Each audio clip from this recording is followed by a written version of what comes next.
पच्चीस के अंतिम में ये श्लोक उच्चारण किए थे ना।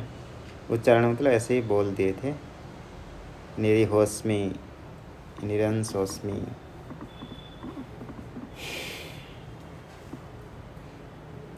ये चल रहा था। दो प्रकार के समाधि हैं मूलतः। क्या क्या? सविकल्पक, निर्विकल्पक। सविकल्पक समाधि भी दो प्रकार है। क्या क्या है? दृश्यानुविद्ध, शब्दानुविद्ध। दृश्यानुविद्ध, शब्दानुविद्ध, दो प्रकार से हैं। दृश्य वस्तु से अनुविद्ध है, युक्त है, तो इसको दृश्यानुविद्ध, क्योंकि वह समाधि सापेक्षिक है। मैं दृश्य वस्तु नहीं हूँ, इन दृश्य वस्तुओं का साक्षी, इनका प्रकाशक ज्ञान चैतन्य स्वरूप हूँ, दृग रूप।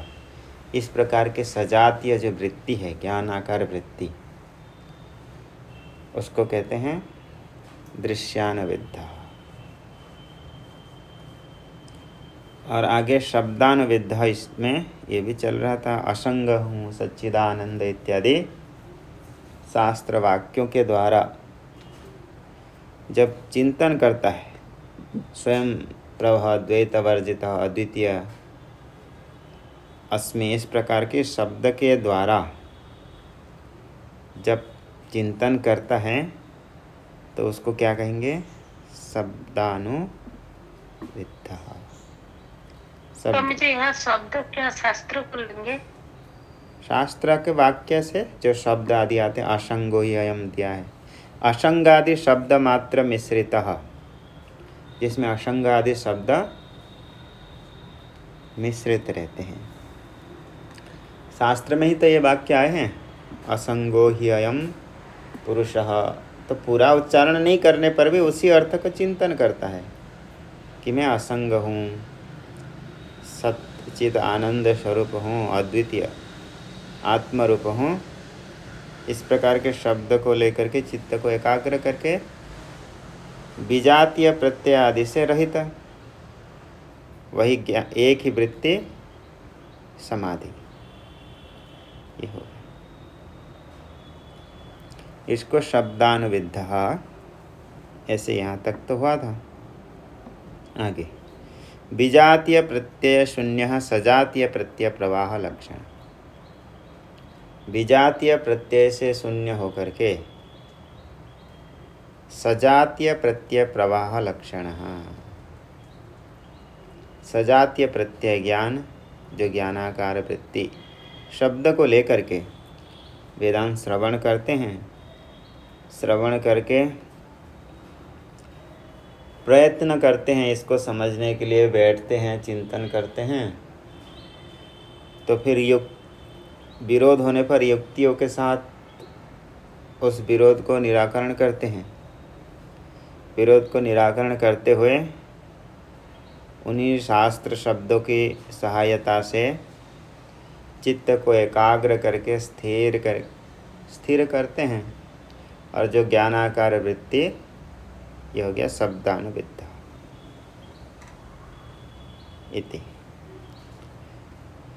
इति उच्यते इति शेषः समाधि। अयम शब्दानुविद्धः सविकल्पकः समाधि। यह शब्दानुविद्धः सविकल्पक समाधि ऐसे कहा। जैसे कि वशिष्ठ जी ने कहा, निरीहोस्मि निरंसोस्मि स्वस्थोस्मि च निष्प्रियः शांतोहम अर्थरूपोस्मि चिरायाहम अलम स्थितः। निरीहो अस्मि, निरीह, निरीह यानी क्या? ऐसे तो लोक में सुने होंगे, निरीह प्राणी। निरीह मतलब यहाँ क्या है? निरीह किसी का नहीं, निरीह यानी चेष्टा रहित, इहा का अर्थ होता है चेष्टा, और जिसमें किसी भी प्रकार की क्रिया नहीं है, चेष्टा नहीं है, उसको क्या कहें? निरीहम, निराकार, मोंकार, ऐसे करके शिवाष्टक में भी कहते हैं शिव जी को। निरीहम मतलब जिसमें किसी प्रकार की विक्रिया नहीं है, क्योंकि सद्रूप जो स्वरूप है वो व्यापक है। व्यापक होने से उसमें क्रिया की संभावना है नहीं, व्यापक होने से उसमें कोई क्रिया नहीं है। निरीहो अस्मि यानी व्यापक स्वरूप हूँ, मेरे में किसी भी प्रकार की क्रिया नहीं है। निरंसोस्मि, इसलिए मैं निरंश भी हूँ, अंश अवयव, जिसमें किसी भी प्रकार के अंश अवयव आदि नहीं है। अजन्मानो लोकः किमवय भवन्तोऽपि जगता, जो जितने भी संसार में वस्तु जन्म होते हैं वो कभी निरवयव होते हैं? नहीं। अजन्मानो लोकः किमवय भवन्तोऽपि जगता, और जिसका जन्म नहीं होता है वो क्या होगा? अजन्मा तो है, निरवयव, इसकी उत्पत्ति नहीं है। अर्थात जिसकी जन्म नहीं होता है उसका अवयव नहीं होते। तो संसार आदि सभी जन्म हुआ है, उत्पत्ति हुआ है, इसलिए ये सब क्या है? सावयव है। और जो निरंशोस्मि आत्मा है उसकी उत्पत्ति आदि नहीं है, इसलिए वो अंश रहित निरवयव है। स्वस्थो अस्मि, व्यापक हूँ, मेरा कोई आधार नहीं है, मैं स्वयं ही आधार स्वरूप हूँ। स्वस्थ अस्मि स्वस्मिन् तिष्ठामि, स्वरूप में रहता हूँ, दूसरे से कोई अपेक्षित नहीं हूँ, मैं अपने ही स्वरूप में स्थित रहता हूँ, आनंद रहता हूँ। दूसरे के अस्तित्व, जैसे कार्य अपने कारण को लेकर के स्थित होता है, न तस्य कार्य कारणम च विद्यते, सद्रूप आत्मा का कोई कार्य और कारण नहीं, ना वो किसी का कारण है ना किसी का कार्य है वास्तव में, ना उसका कोई कार्य कारण है। ऐसा आगे, न च निस्पृहः, मेरी कोई स्पृहा भी इच्छा भी नहीं। शांतोहम अर्थरूपोस्मि, शांत हूँ, सारे उपद्रव आदि से रहित। शांतोहम अर्थरूपोस्मि, अर्थ आदि का क्या अर्थ लेंगे? यानी अर्थ का एक अर्थ प्रयोजन भी होता है, एक तो योग वाशिष्ठ का है, अपनी तरफ से अर्थ बता दे रहे हैं। अर्थोस्मि यह तो सब प्रयोजन यानी व्यर्थ नहीं है, ऐसा भी अर्थ कर। चिरायाहम अलम स्थितः, मैं चिरायः अलम स्थितः, आगे के लिए अथवा रहने के लिए, स्थिर होने के लिए मैं अलम यानी पर्याप्त हूँ। अर्थरूपोस्मि चिरायाहम अलम स्थितः, अलम यानी पर्याप्तम, अपने स्वरूप में मैं स्थित रहता हूँ, स्वस्थ हूँ, सभी विक्रियाओं से रहित। इति वशिष्ठ वचनात्, योग वशिष्ठ में होगा, उसको देखेंगे तो थोड़ा सा एक दो का अर्थ स्पष्ट होगा। एवं द्विप्रकारं सविकल्प समाधि, सविकल्पक समाधिं दर्शयित्वा, इसी प्रकार के दो प्रकार के सविकल्पक समाधि दिखा करके, इदानीं कामादि दृश्यानाम असंगादि शब्दानाम विलापकम, अभी वर्तमान क्या करेंगे? जो कामादि दृश्यानाम असंगादि शब्दानाम विलापकम, पहले जब दृश्यानुविद्ध समाधि किए थे तो वहाँ पर क्या किए थे? सभी दृश्य वस्तुओं को अलग करके उनका साक्षी रूप से अपने को चिंतन करते थे, परंतु जब शब्दानुविद्ध आया तब सभी दृश्य वस्तु को क्या किए? लय कर दिए जी, लय कर दिए। तो इसी प्रकार अभी जब निर्विकल्पक समाधि में जा रहे हैं बताने के लिए, तो वो जो शब्द था उन शब्द आदियों को भी क्या कर दे रहे हैं? लय, उसका भी प्रविलापन कर रहे हैं।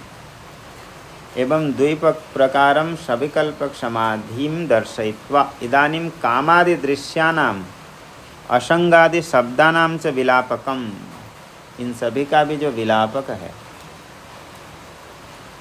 विलापकम निवातस्थ दीपवत् चित्त नैश्चल्यात्मकम निर्विकल्प समाधिम दर्शयति। विलापन का अर्थ यहाँ पे क्या होगा? विलापन यानी विलय करना। विलापक कौन है? समाधि, जिसमें विलय हो जाता है, विलय करने वाले विलापक।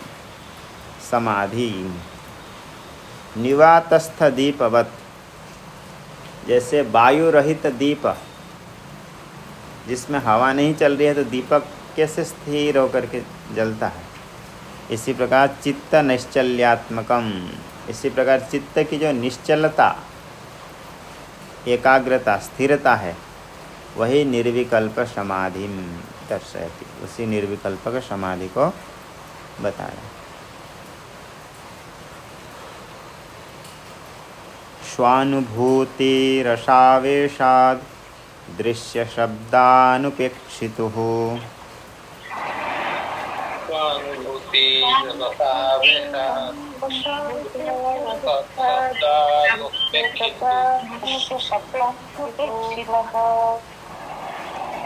निर्विकल्पः समाधिः स्यात् निवातस्थदीपवत्।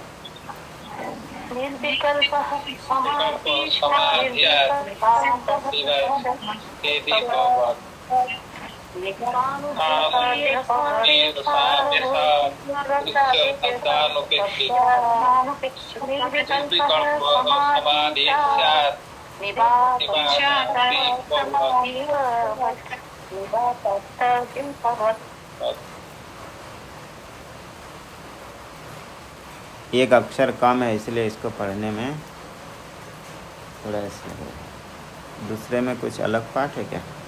निर्विकल्पः समाधि स्यात् निवातस्थ दीपवत्। कितने नंबर है? 26।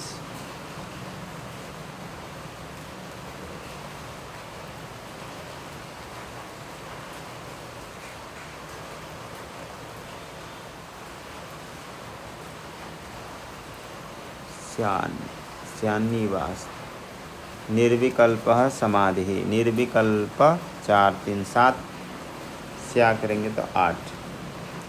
निर्विकल्पः समाधि स्या निवातस्थ दीपवत्। निवातस स्थित दीपवत्। निवात स्थित दीपवत्। दूसरी जगह पे क्या पाठ आया है? निवात स्थित दीपवत्। इसलिए तब करेंगे तो 8 अक्षर होगा, नहीं तो अंतिम में कितने हो रहे हैं इसी प्रकार करेंगे तो 7। इसलिए निवात स्थित दीपवत् ऐसे करेंगे।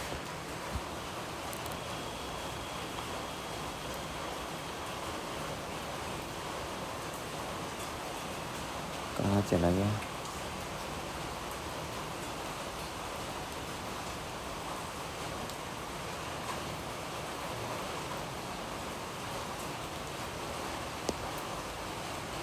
निवातस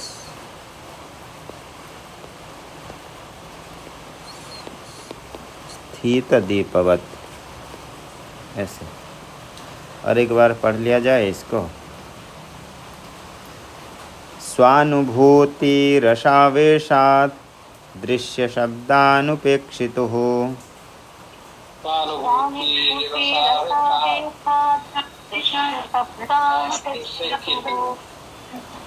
निर्विकल्पः समाधिः स्यान् निवातस्थितदीपवत्।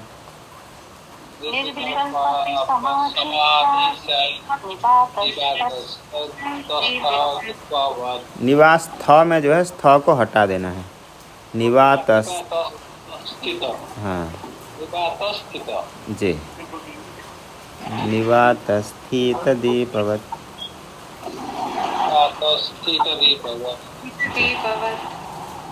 आगे तो ये हो गया। देखिए अभी निर्विकल्प का समाधि को बता रहे हैं।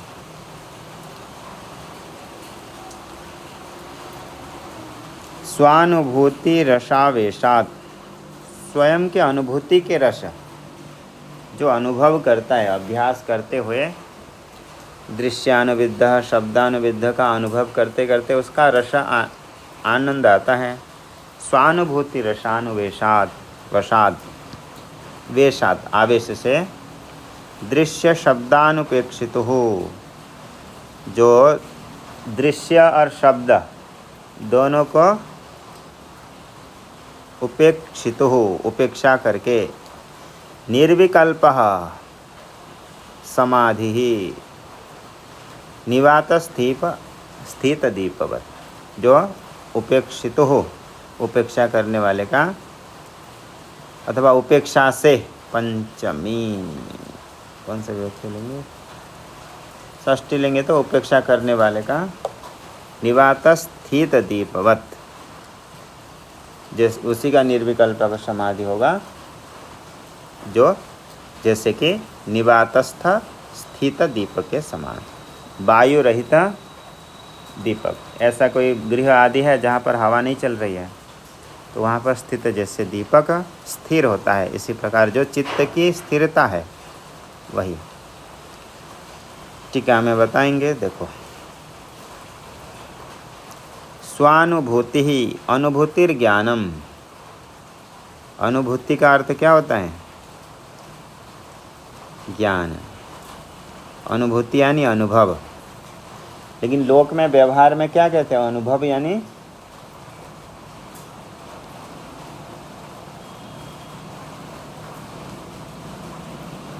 क्या होता है अनुभव,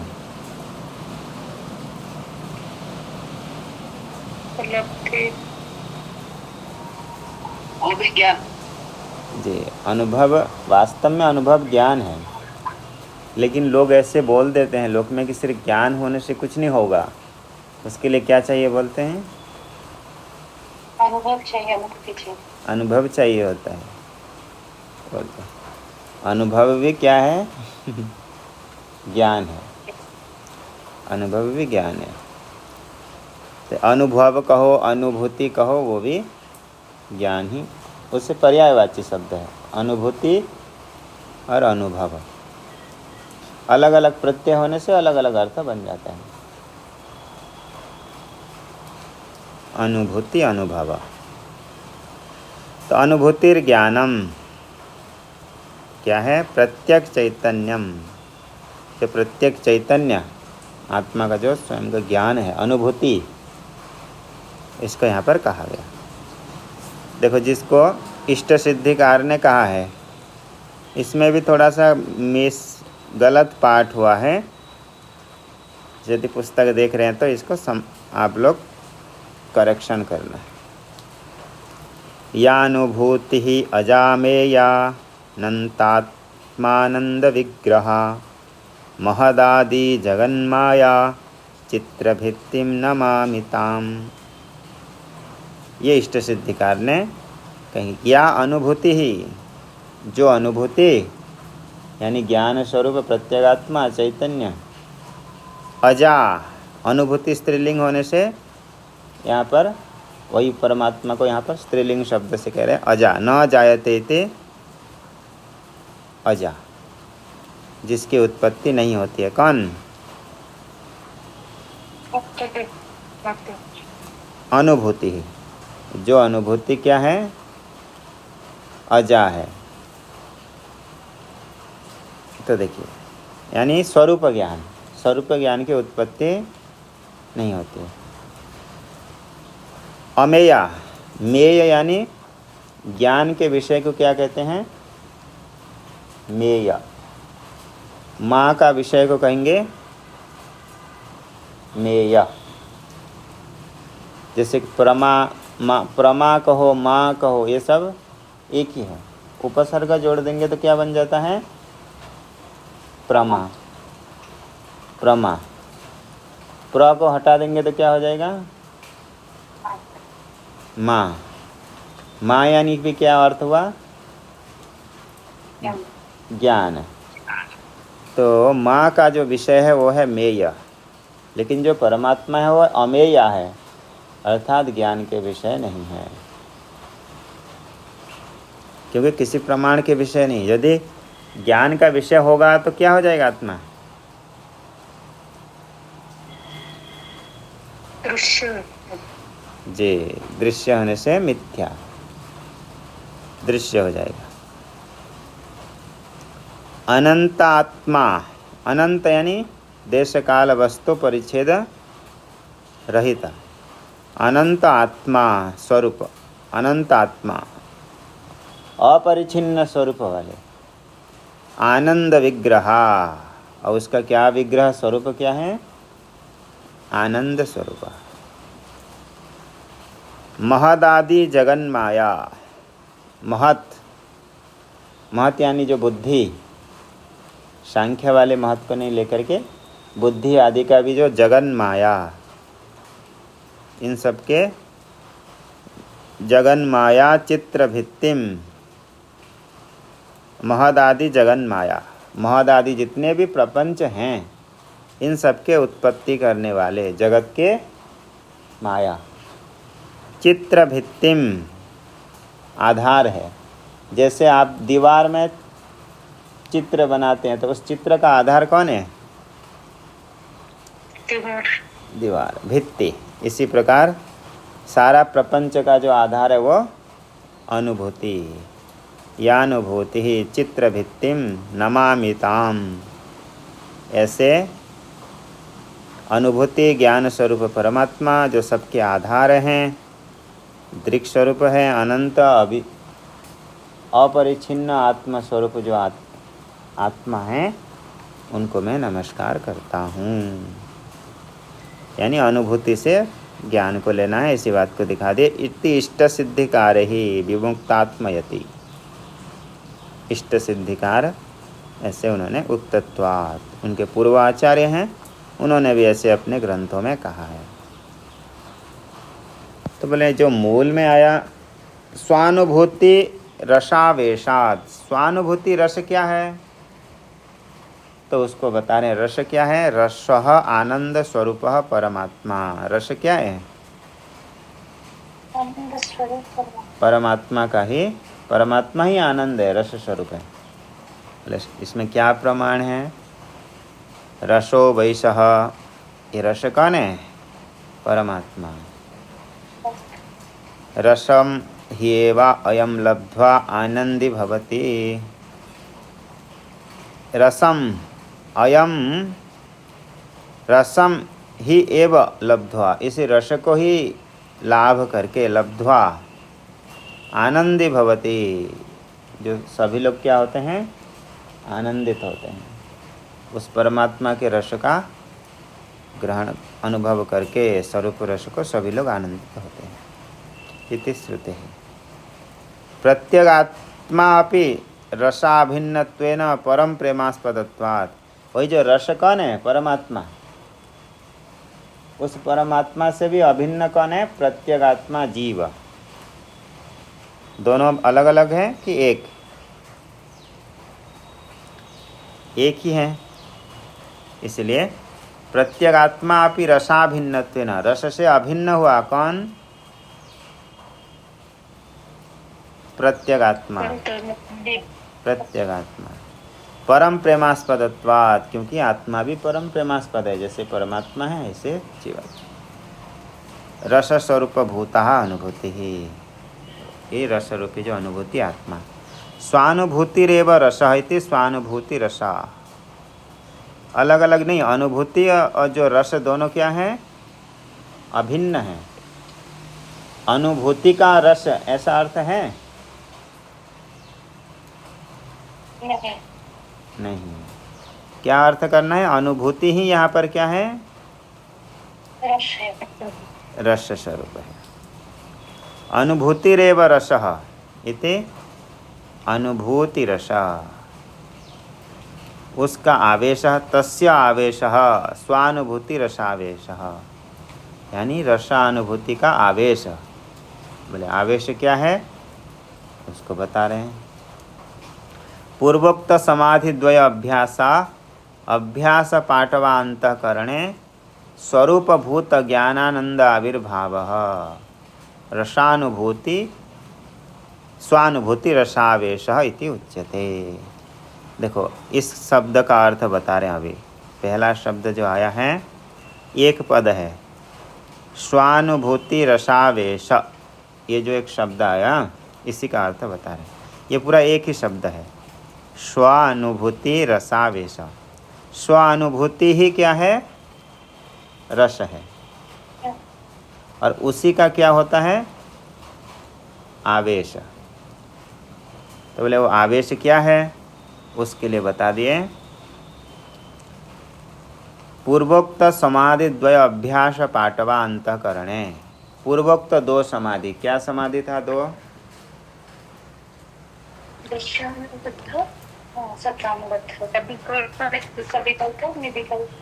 स्वामी जी ये तो निर्विकल्प की हाँ विषय में कम कर रहा है ना जी, इसीलिए दोनों वही लेना, दृश्यानुविद्धा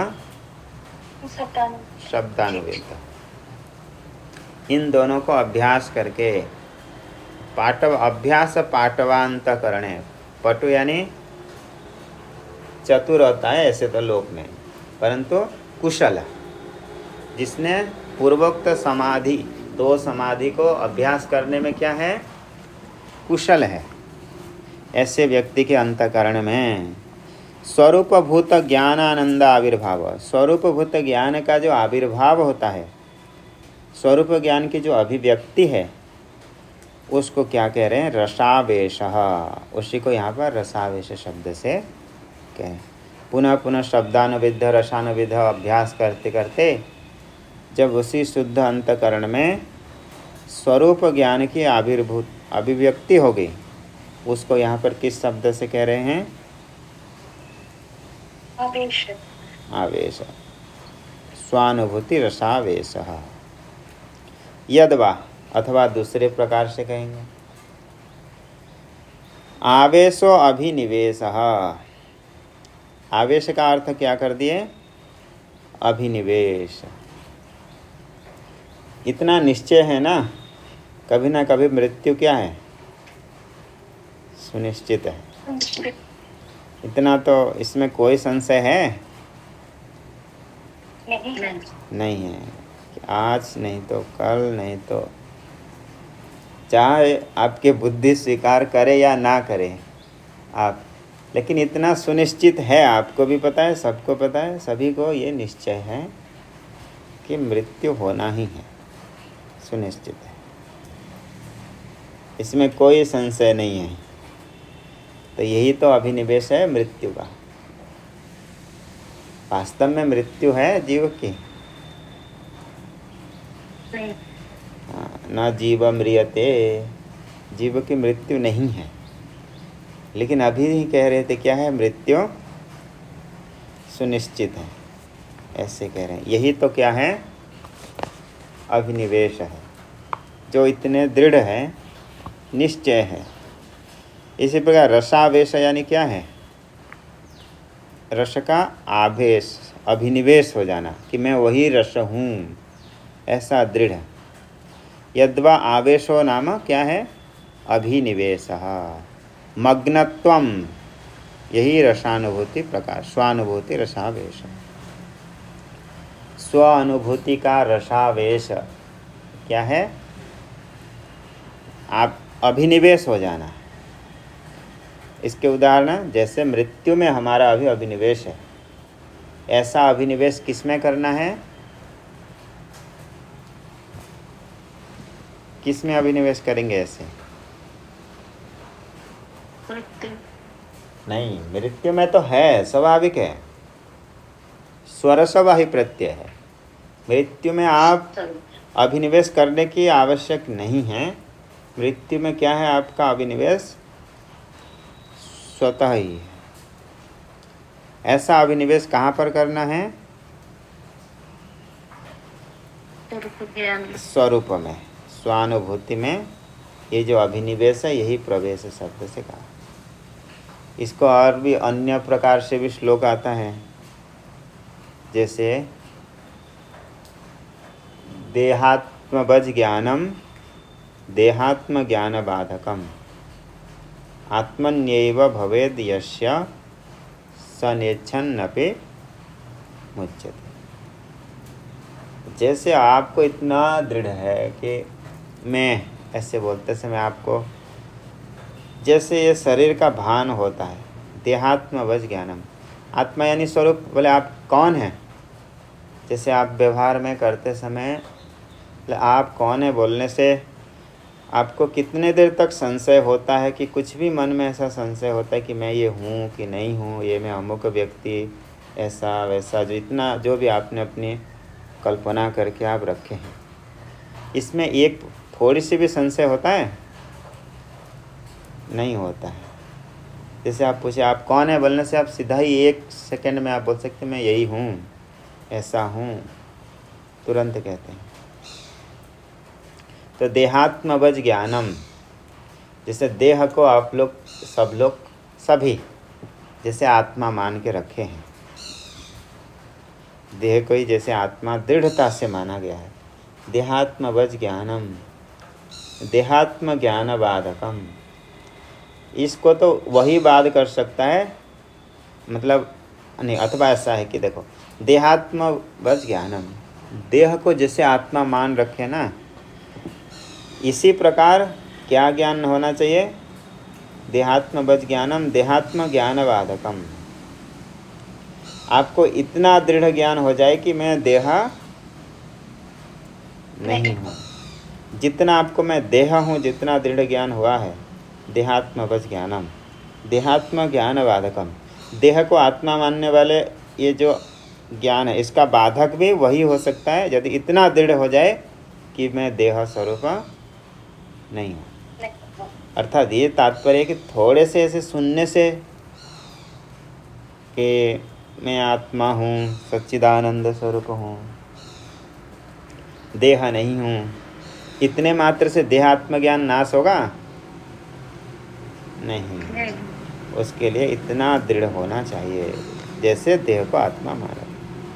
आत्मन्येव भवेद यस्य, इसी प्रकार आत्मा में जिसको ऐसा दृढ़ ज्ञान हो जाए तो स्वनेच्छन्नपि मुच्यते, वो मुक्त होना चाहे नहीं होना चाहिए ऐसा कोई नहीं, वो मुक्त ही है, स्वतः ही मुक्त हो जाता है। ये इसी प्रकार अभिनिवेश भी होना चाहिए, दृढ़ होना चाहिए, मग्न समाधि में से, वही समाधि मग्न।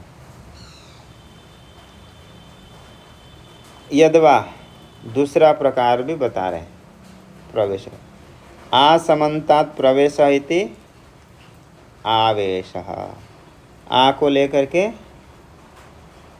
कर देंगे तो आवेश, ये आ है, आ जुड़ गया, किसके साथ जुड़ गया? आ, वेश के साथ, विष धातु विष के साथ जुड़ गया आ।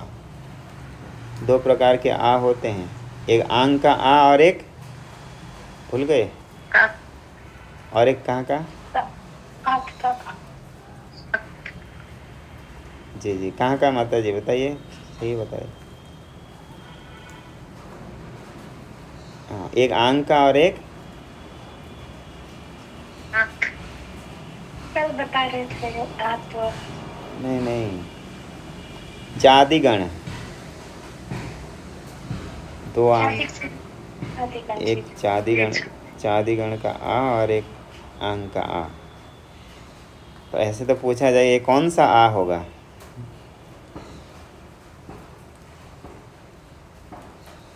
चादिगण का नहीं, ये आंग वाला आ है, उपसर्ग से जुड़ गया ना, ये आसमन्तात् प्रवेश इति आवेशः, मतलब स्वरूप ज्ञानानंद पूर्णत्वम। आवेश यानी पूर्ण स्वरूप में आ जाना, यही समाधि है, निर्विकल्पक समाधि। आसमन्तात् प्रवेश इति आवेशः, अर्थात पूर्ण रूप से समाधि में जो अभिव्यक्त होना, यही निर्विकल्प समाधि। 3 अर्थ कर दिए आवेश का। जब आप स्वयं अनुभव करोगे तब आवेग अर्थ करना कैसा लगा आपको। ये आवेश है, अभिनिवेश है कि प्रवेश है, और अथवा आविर्भाव है, असली तो तब पता चलेगा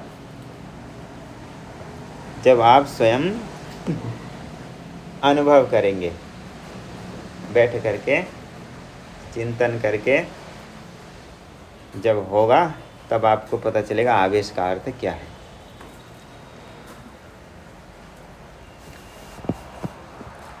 तो यहाँ पर जो व्याख्याकार ने बताए हैं वो क्या है, उन्होंने अपनी अनुभूति को आपके सामने प्रकट किया है। इसी प्रकार आप जैसे अनुभूति करोगे ऐसे आप प्रकट करोगे उसको आगे। स्वानुभूति रसास्वादात इति पाठे चिदानंद स्वरूप अहमिति, और भी दूसरे प्रकार से पाठ मिलता है। देखो यदवा, अच्छा नहीं, और एक भी प्रकार से बता रहे हैं, ये चतुर्थ प्रकार हो गया, रसावेशात का है। यदवा देवतादि आवेशवत, जैसे गांव आदि में देखे होंगे देवता का क्या होता है, प्रवेश, आवेश होता है। तब वो क्या क्या बोलता है, छोटा सा बच्चा भी बड़ा सामान को उठा देता है, करते हैं ऐसे छोटे बच्चे हैं, तकत को उठा देता है ऐसे, किसी किसी को आवेश होने से। तो रसावेशात देवता आदि आवेशात, देवता आदि के आवेश से जैसे होते हैं, इसी प्रकार रसावेशात का अर्थ। स्वानुभूति रसस्य आवेशः तस्मात् स्वानुभूति रसावेशः, इसी प्रकार स्वानुभूति रस का आवेश हो जाना, प्रवेश। स्वामी जी जैसे किसी के अंदर कुछ स्पिरिट आ जाता है जो बोल रहे हैं ना। जी जी जी, जी स्वामी जी, हाँ स्प्राइट की स्पिरिट स्पिरिट जी, वही आत्मा। स्वानुभूति रसावेशात, तो यदवा देवतादि आवेशवत, जिससे देवता की प्रवेश होता है आवेश, उसी को भी कह रहे हैं। स्वानुभूति रसस्य आवेश तस्मादिह, स्वानुभूति रसास्वादात, ऐसा भी पाठ मिलता है जो अंतिम में आया है ना, स्वानुभूति रसावेशात, वहाँ पर क्या पाठ मिलता है, स्वानुभूति के रस के आस्वाद, आस्वाद स्वाद, आस्वाद यानी स्वाद लेना उसका, वही। इसी प्रकार पाठे चिदानंद स्वरूप अहमिति, वहाँ पर भी ऐसा अर्थ करना कि मैं चिदानंद स्वरूप हूँ, इसी प्रकार स्वानुभूति रसस्य आत्मत्वेन स्वीकरणम स्वानुभूति रसास्वाद।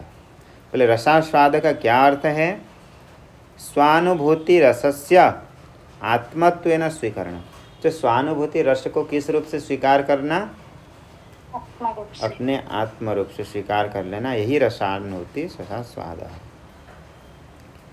आगे जो श्लोक में आया दृश्य शब्दान उपेक्षितु, शब्दान उपेक्षितु, इसी शब्द को अभी बता रहे।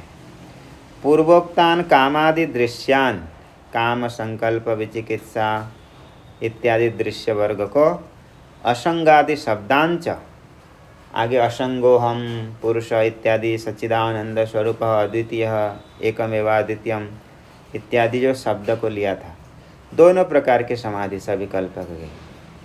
क्या क्या शब्द, दृश्यानुविद्ध शब्दानुविद्ध, ये दोनों को उपेक्षितु हो, उदासीन करते हो, जो इनसे उदासीन होकर के, उपेक्षा करके यानी इनसे आगे बढ़ करके उभयत्र तात्पर्य रहित्येन, दोनों में से तात्पर्य रहित होकर के तूष्णीम स्थितस्य, तूष्णीम स्थित शांत जो स्थिर है, देवतादि आविष्टवत स्वानुभूति रसाख्यम, जैसे देवतादि अनेक प्रकार से जो आवेश शब्दों को 4 प्रकार के बता दिए। आवेश किसी भी प्रकार से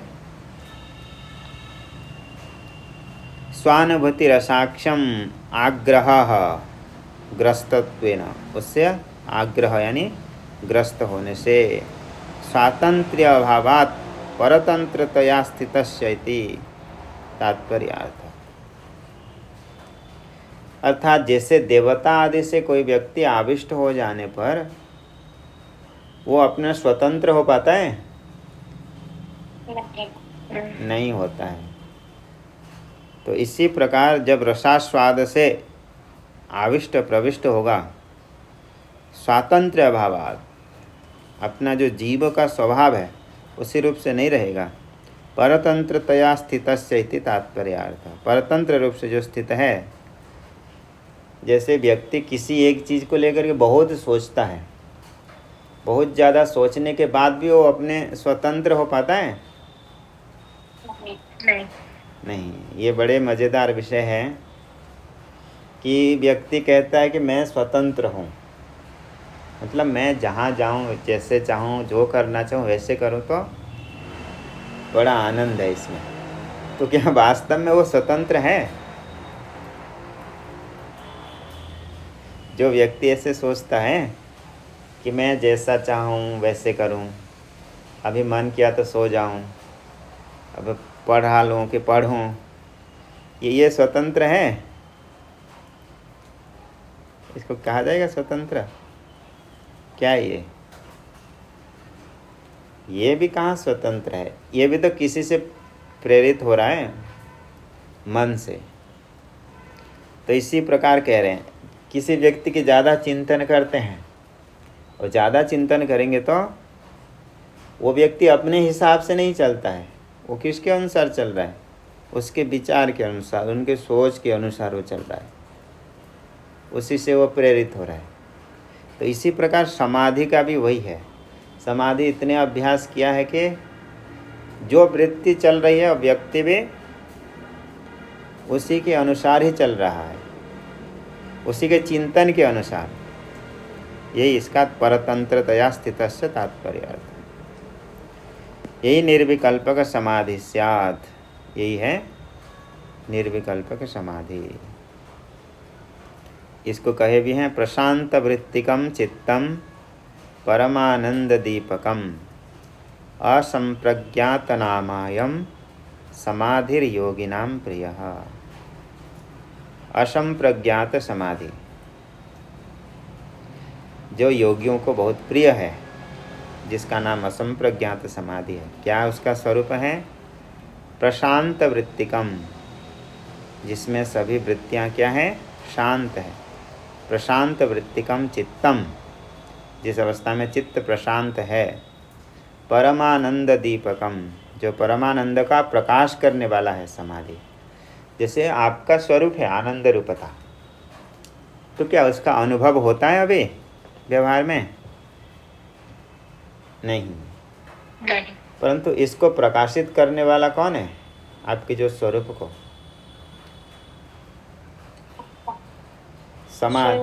समाधि, आपके जो वास्तव, जैसे स्वयं के स्वरूप को, जैसे दर्पण आदि होते हैं, दर्पण आदि क्या करते हैं? सूर्य के प्रकाश आदि को क्या करते हैं? प्रतिबिंबित करते हैं। इसी प्रकार जो परमानंद दीपकम, हमारा जो वास्तविक स्वरूप है, परमानंद रूपता है, उसको प्रकाशित करने वाला कौन है? समाधि। प्रशांत वृत्तिकम चित्तम, जिसमें प्रशांत वृत्ति, शांत सत्वगुण की प्रधानता रहती है, ऐसा जो चित्त परमानंद दीपकम, परमानंद का दीपक है, कि बिना समाधि के ज्ञान नहीं होता है स्थिर। परोक्ष ज्ञान तो होगा, इसीलिए कह रहे हैं कि समाधि योगी नाम प्रिय, इसलिए योगी को प्रिय है। आगे कल।